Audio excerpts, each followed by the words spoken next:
Hey everybody, it's Jason Blaha here, and it's time for part 2 of the Q&A, so let's go ahead and get this started. All right, first question. Hey Jason, I am a 20-year-old guy from Greece. Recently I was diagnosed with FIA or hip impingement. This pretty much enables me to hit proper depth in the squat. I have to finish all the reps with around 2 inches above parallel. My question is, can I run a normal strength program the way it is written, or should I do some modifications, do less volume so I can reduce wear and tear on the joint? Thanks, keep up the good work. Run box squats. Run box squats with the exact depth that you can hit and work with it, right? Because here's what I'm going to say. If anyone who claims that they have any sort of joint issue or a mobility issue who is using an ambiguous depth to squat is already screwing themselves over. Okay, and I'm just going to take it at face value, assuming your diagnosis is correct and that you only can squat so deep. Well, you need to understand a couple things. Number one, that's going to be with a certain foot position. Your hip angles change depending on how wide your stance goes. You might find one stance that puts you in that position at a certain depth and another stance that you can go 4 inches deeper and be in the same position as far as the hip angles and things go around working around your impingement. Okay, so you need to experiment, but the only way you're going to be able to be consistent with it is off of a box. Okay, that's one reason, again, one of the many reasons we box squat. One of the many reasons we box squats. One of the many reasons I don't believe in back squatting other than to test your maxes. I don't do it. My lifters don't do it. We don't care. All right, we don't care. Unless you're testing your max for a strength standard or to go to a comp. It doesn't matter, so you don't really need a back squat. Use a box. Train everything off of a box. Find the positions you can get to. Squat to those positions. All right? Run a normal strength program, but program it for the box squat. Just drop the box in. And I mean, I would say that's universally true for most programs where the squat is at. You could work the box squat in if you know how to box squat correctly. But there's your solution. There's your solution. Get in and do a box squat. So I don't know why you would think you need to do less volume. I can tell you one thing, not working a joint that's been injured is the worst thing you could do. Not training, it's the worst thing you can do, so I'm not sure why you think you need less volume. Run appropriate volumes.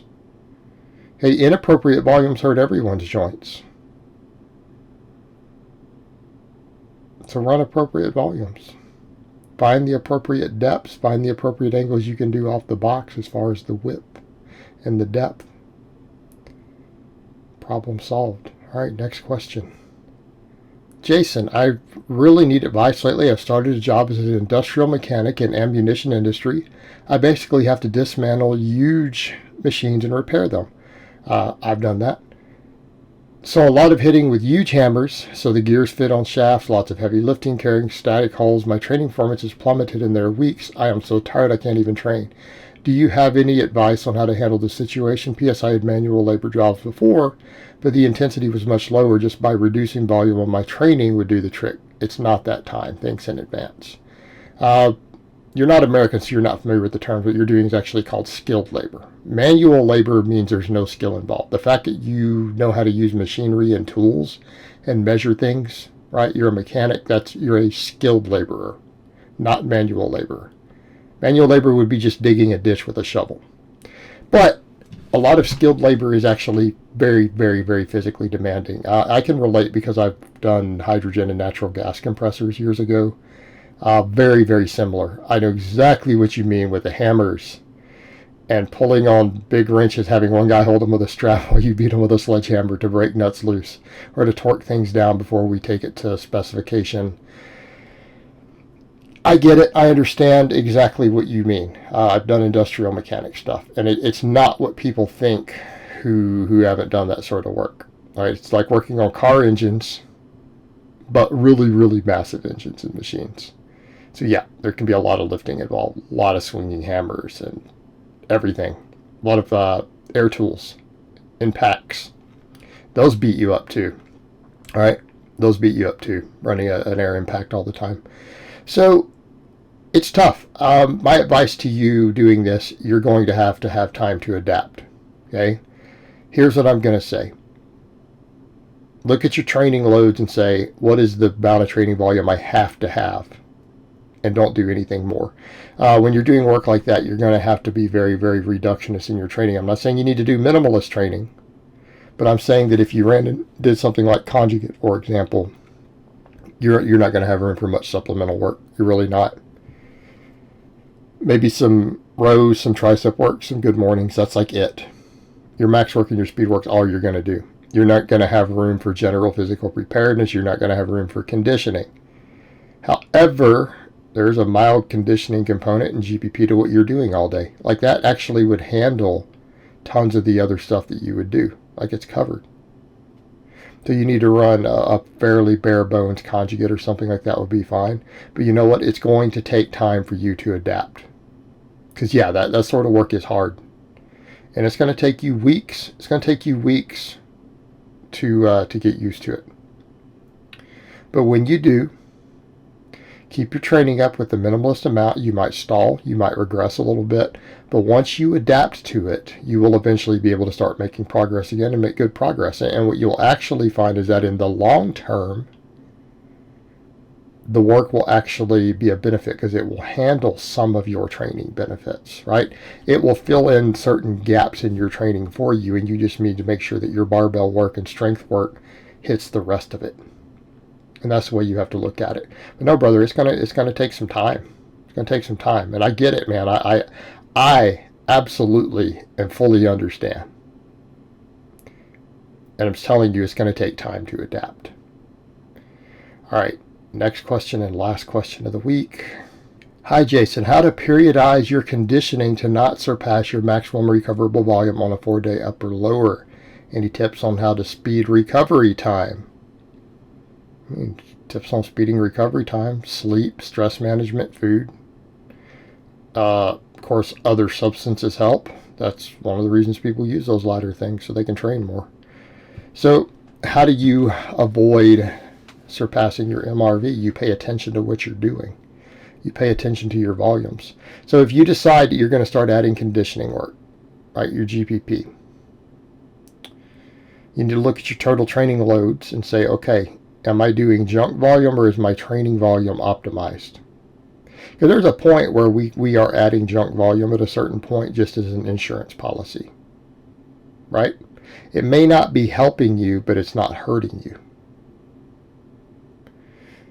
If you're going to add a GPP component or conditioning component to your training, you need to step back and look at your actual training and say, okay, instead of trying to push maximum recoverable volume, I need to come over and find out what my minimum effective volume is. What is the minimum I have to do to make progress? Minimum. And you need to do that. That's what you need to do. And you add the conditioning in. How do we avoid surpassing it? We don't do junk volume. We don't do junk volume on our conditioning. You need to look at it and say, how much conditioning work can I handle? How much do I need to improve my fitness? Do that amount. And you increase it slowly. Right? You increase it slowly. Because I don't know what you're doing for conditioning. There's a lot of things you could be doing. But you need to look at that from a junk volume component also. Because if you're doing a serious strength program and you're going to add conditioning work in without interfering, you can't have junk volume on the conditioning either. Maybe eventually you can when you really adapt to it and build a really high work capacity. Not at first. Not for a while. So look at it from that perspective. If we want to incorporate multiple performance elements, it's one thing if we say, well, I'm just going to do max work and volume work. So it's like, let's say we go over to what I do with conjugate. Right? What do? We do max work. We do speed work. We do repetition work and GPP. I look at all those things and we have to say, what is my minimums to see progress? And any other junk type volume that you want to work in can be handled with restoration work. Right? I do junk volume for triceps, rear delts, hamstrings, all that on my off days, right?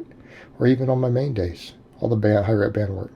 But all the other big muscles, we look at it and say, okay, let's stick with the standard template. Let's stick with the templates that we know work. Use those and not add too much junk volume. How much volume can I get away with? Same thing for the conditioning. Don't try to do 30 minutes of conditioning if you can't handle 30 minutes of conditioning. You look at it and say, you know what? 10 and 15-minute GPP sessions done 2 to 3 times a week will probably dramatically improve your conditioning and get you in shape. Especially if they're fairly hard work. That goes a real long way. Real fast when it's incorporated into an existing strength program. It's the only thing you do know. But as an add-on, you'll see pretty quick benefits. You'll see actually quite good benefits from that. Regulate it accordingly. All right, guys, so that's really all I have to say on that today. I hope it's been informative, and I will talk to you guys next time.